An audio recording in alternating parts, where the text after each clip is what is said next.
Hooray! Your marketing efforts have paid off. You have a meeting scheduled with someone who has expressed interest in doing work with you. In this video, we're going to go over exactly what you need to do during that first meeting or two.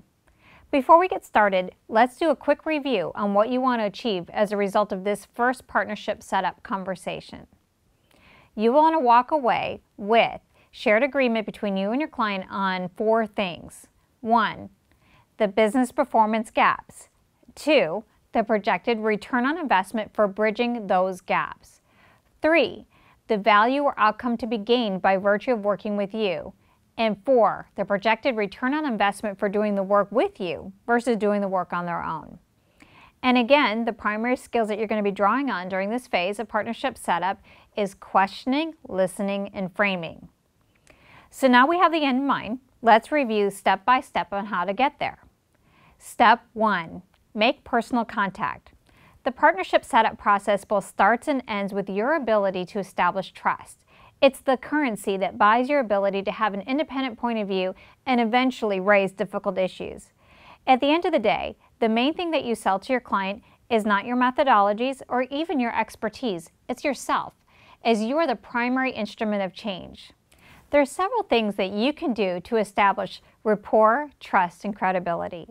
You can do more than say hello. You can try to connect on an individual level. Ask them how long they've worked for the company, or ask them about the pictures on the desk, or the figurines on the bookshelf. Show interest in your client first as a human being. And once the personal relationship has been established, then discuss what you both want to achieve during your time together. Tell your client how excited you are about the opportunity to first learn more about their business and needs and how you can potentially partner. And then ask them what they hope to accomplish during the meeting, and use that information to set the agenda. Step 2. Ask your client about current opportunities and challenges.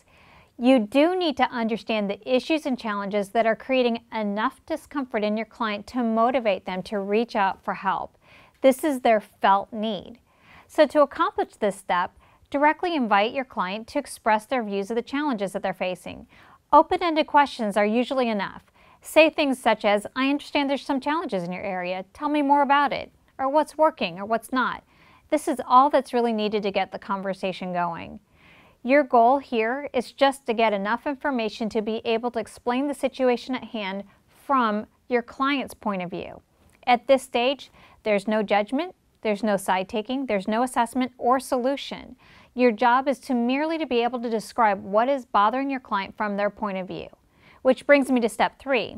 Step 3 is extending understanding. Extending understanding is like when you give a receipt. Being heard and understood is a universal and deeply felt desire. And when you're able to do this well, your client will feel that you are a good listener and that they will feel that you are on their side. The key skill that you're bringing to bear at this moment is what I call framing and empathy. Framing is when you're able to sort and organize the variety of data points that the client has shared and you sort them into logical categories. And empathy is not about agreeing, but a demonstration of understanding of what the client might feel with regards to what they're facing. So now we know the first 3 steps. Join me in the next video where I will share with you the remainder of the steps towards directional agreement.